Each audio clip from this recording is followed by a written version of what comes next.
All right, I'm going to show you how to access your course. And to do that, you want to go to lms.911elearning.com. That'll bring you to the login page. Your login username will be your full email address, and in your password, your initial password is ABC123, and then you will generally be prompted to change the password to whatever you would like. If for whatever reason you have misplaced your password, you can't remember it, whatever the case is, then you can click on forgotten your username or password, and that will get you send you an email and give you the information to get you logged in. And once the course comes up, you will see the courses that you have access to. These are courses that are current. If you have signed up for a course that has not started yet, it will not show up here until the day that it is scheduled to go live. So you won't have access to courses after they've completed or before they start. So keep that in mind. Once you log in here, you'll see the courses. It will show the start date of the course. It also shows the end date of the course. And then to access a course, click on Go to Course. And once you open it up, there's a couple of things here that you need to pay attention to. First off is this census date. This is the date that you must get in and get the course entry assignment taken care of. So that is the first thing that you want to do. Once you get logged in here, you want to go to the Start Here and do the course entry quiz. Those of you that are with Davidson-Davie, and there's a couple other community colleges that does the agency affiliation, you want to get in and do your agency affiliation assignment. Get that out of the way. Click on Answer the Questions. Put in your full name, and through the magic of television, I will pause this. Once you have all of your information in here, if you're interested in reading more about the job classifications and people that are fee waived and not fee waived, that information, there's a link here to that. If you're not sure whether your organization is fee waived or not, you can look up there and check that. And there's also a North Carolina Community College numbered memo that will give more information on that as well. So if you're not sure if you're fee waived, you can click here. Then, as you can see, put all your information in, go to the next page, and you want to say whether or not, obviously, you attest that this is accurate. Click on next page. Now, what is really important here is that you want to make sure you put the full name of your agency. As you can see here, you do not want to put DCMS, GCMS, DCRS, or any other abbreviation. You also want to make sure you do not put just EMS. You need to put in the full name of the service that you're with. And once you've put in the full name, then choose your job classification, and let's see, we are, in this case, I am EMS responder. There we go. And click next. And again, you want to just attest that you have done this, and then submit your answers.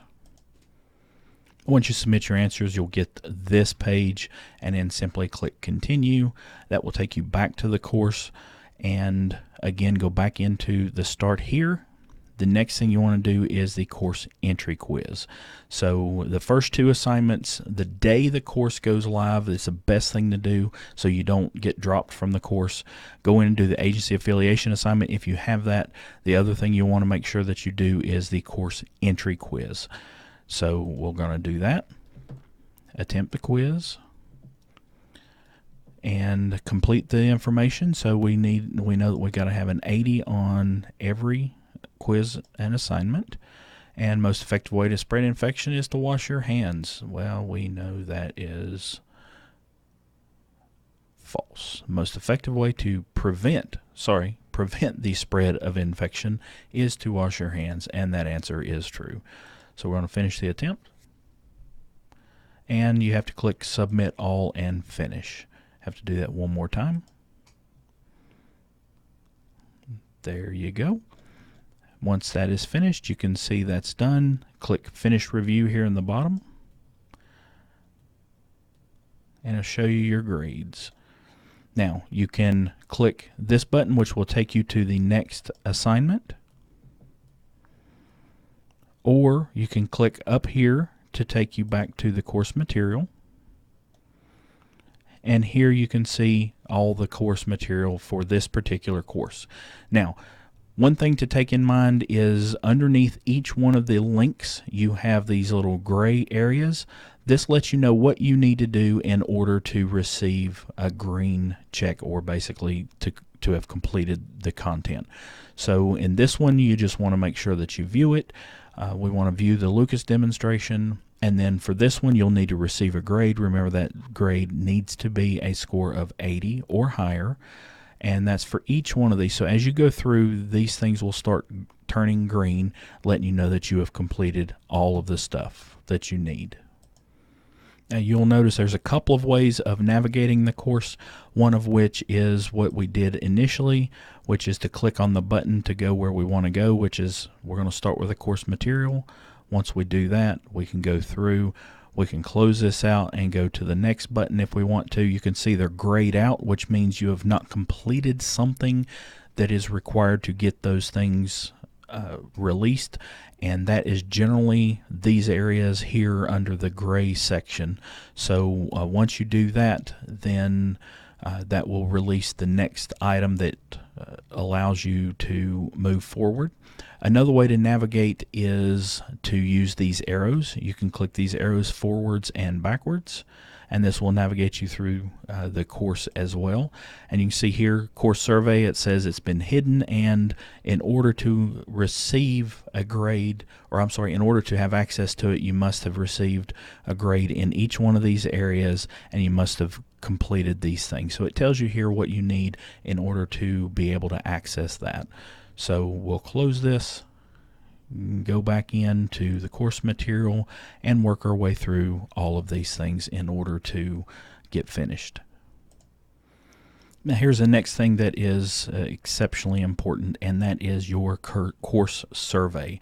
Once you've completed all of the content of the course, you'll need to do the course survey, and this will be the next thing to do that will allow you to get your certificate of completion. So make sure that you complete the course survey by clicking on it and then answering all of the questions.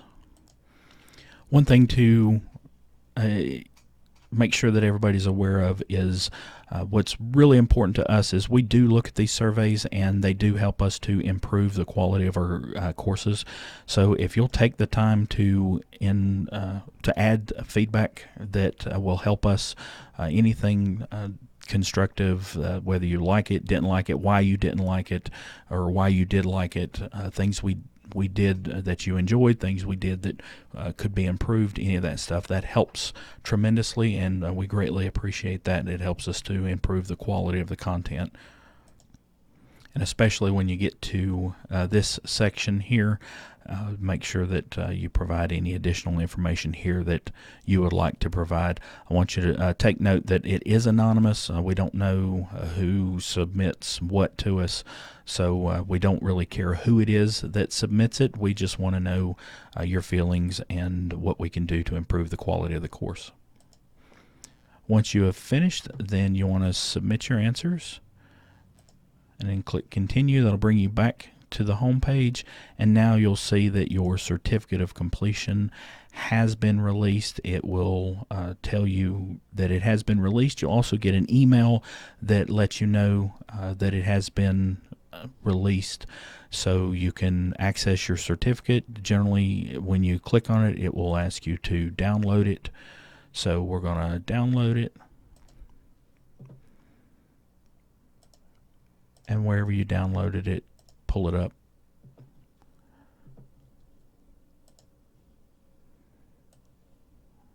And you'll see your certificate of completion. While we're here talking about your certificate of completion, there is a link on here that reminds you that we do keep a list of your certificates. You have access to those. You can click on this link. It will take you to your profile, which will show you the certificates that you have completed and when you receive those. You can also get to this by going under your profile and clicking Profile. And in here, you will see your certificates that you have been issued. There's a link to my certificates right here, and also right here. Going back to the course, just make sure that you have completed all the assignments and everything has been completed prior to the last day of class, which is generally listed right here. We also have some automatic notifications that will send you emails letting you know that the course is nearing completion, those kind of things. If you run into any issues and you're having trouble figuring out why you're not getting your certificate, the first thing I would suggest you to check is go over here to your grades section and scroll through here and make sure that you have a grade of at least 80% on each one of these areas. If you do not, there's a quick link here that'll take you straight to that activity. You can access that activity again and complete it. That's generally one of the most commonly overlooked items is that the learner doesn't have an 80 on all assignments. If you run into any issues and you need to find support, the best way to reach support is through one of the methods here on the right side of the page. You can click the help button and submit a help button if you would like. You can also call us at the number given here, 336-971-7771. Here are our hours, generally Monday through Friday, 10 a.m. to 6 p.m. Our support person is phenomenal, and she keeps track of support. She answers the phones at crazy hours, so just because it's in or out of those hours, don't hesitate to give us a call. She might be available. You'd be surprised. You can also send a text message, and again, that text message would be during these times. But once again, that she checks just ridiculous hours, so don't forget to give that a shot. Whatever works best for you. The best thing to keep in mind is anything outside of registration, actually getting registered for the course with the community college, that is the only time that we cannot help you. You can reach out to us. Generally, we will do the best we can to get that squared away for you, but ultimately you need to reach out to the community college and the coordinator to get your registration taken care of. But once you've got registered, we handle absolutely everything from there. So give us a call, reach out to us, text, email, whatever you want to do to get your support. When you're working through the course, especially when you get into doing the course material, one of the things that we want to remind you is the recommended browser is Mozilla Firefox. That browser tends to have the least amount of issues with grades reporting and any of those things. So Mozilla Firefox is the preferred browser. If you have issues with whatever you're doing, the first thing it will ask you to do is to change browsers. So if you're familiar with different browsers, you can do that. Google Chrome is the one that we have had more problems with. It has more compatibility issues from time to time. We don't have any definitive reason as to why. Sometimes students will use Chrome, have no problems with it. Other times when they use Chrome that we do have problems. So we don't recommend you use Chrome, but sometimes it does work. Sometimes if you get into issues with Mozilla Firefox, then sometimes switching over to Google Chrome will work. But generally speaking, you want to use Mozilla Firefox as your primary browser. So let's go into one of the course modules and take a look at how to do that. And what you see here is pop-up blockers have been They're stopping us from being able to do anything. So one of the things that you'll need to do is turn off your pop-up blockers. If you do not know how to do that, then that is very simple. We've got a link over here on and under the support that tells you how to disable pop-up blockers. It is a sheet that you can download and use it to help you disable pop-up blockers no matter which browser that you happen to be using. Since I'm on Mozilla Firefox, I'll show you how to disable those pop-ups. So you want to click on the little hamburger menu here, go down to Settings, go over to Privacy and Security, scroll down towards the bottom, and here is Block Pop-ups. You want to take that check out, and that will fix that for you. Close it, and we should be able to open up now without any issues.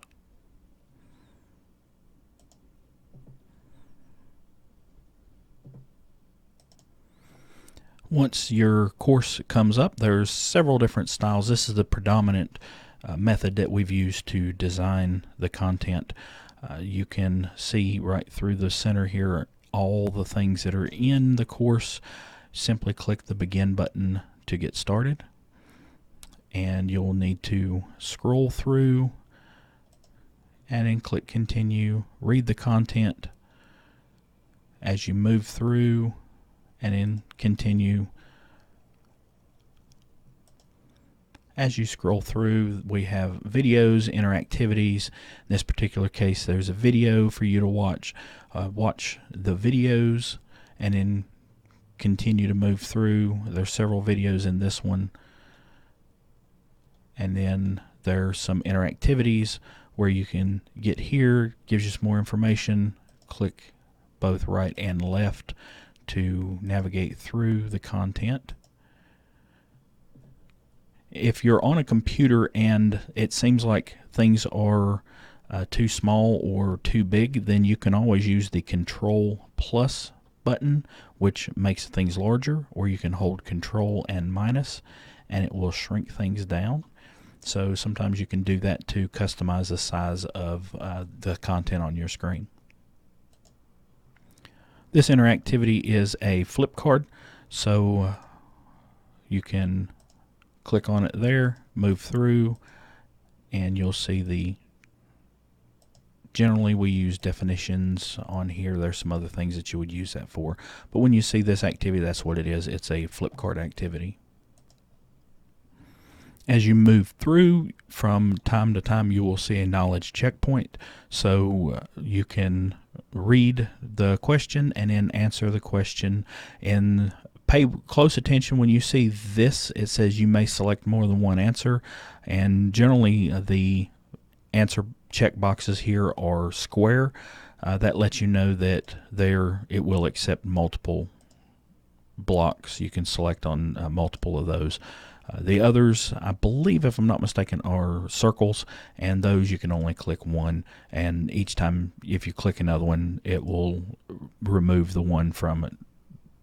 And so it's fairly simple to tell which ones are multiple answer, which ones are not. The content will save your place, so in the event you are doing this while you're working, you're on duty, and you end up running a call, just simply close out and go on about your business, run your call, and then whenever you come back, you can start over again. I'll show you how to do that.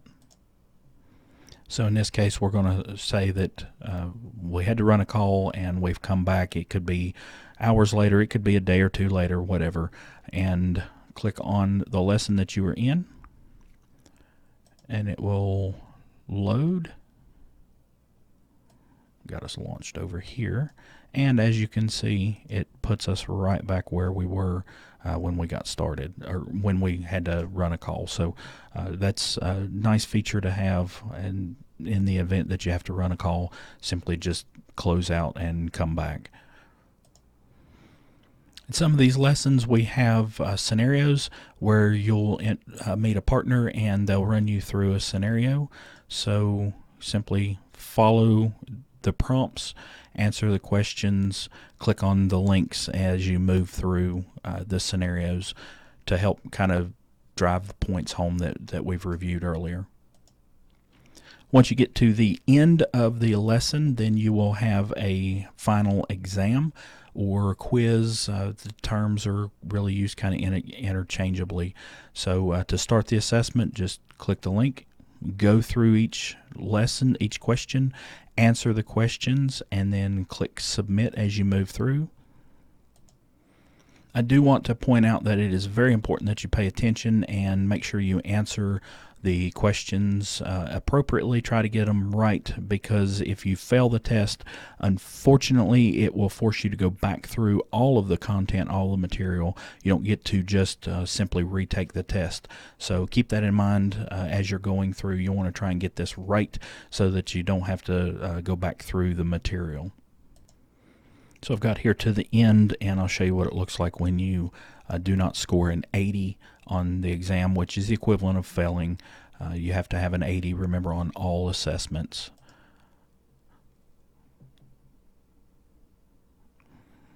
You see, I bombed that one. So it doesn't give me the opportunity to complete anything. You can go through, read your references, all of that stuff. However, when you close it, your content or the course itself will not show that you have completed it. So you can see here it did not receive a score of 80, so I'll have to go back through and do it again. So when I click on it, rather than start me at the end, you'll see it starts me right back at the very beginning. So I have to go back through the content. If you didn't score an 80 or higher, then I suggest that the best way to go through this is the stuff that you failed the second time when you go through it. The stuff that you failed, then you want to spend some time kind of reviewing that, getting up to speed on it. Stuff that you did good on, you can just quickly scroll down here, scroll through it, and get all the way down to the bottom.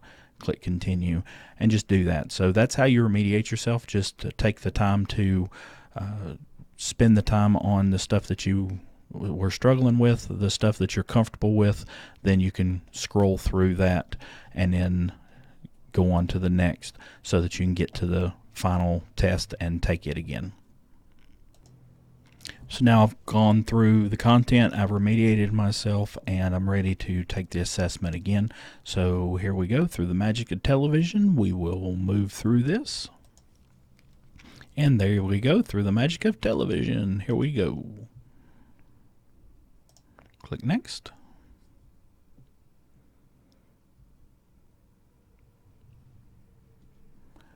And once we have completed that, you can go to the references or just simply exit out. Close the window. And now you'll see I have 2 greens, which lets you know that I have gotten the grade that was required. Once again, once you have completed all of the content, you've got green for each one of the areas that is required. Then you can move on to the course evaluation. You need to complete the course evaluation, which will then allow you to print your certificate. It stores it in your profile, also sends you an email with it. So once you've received your certificate, you've completed the course.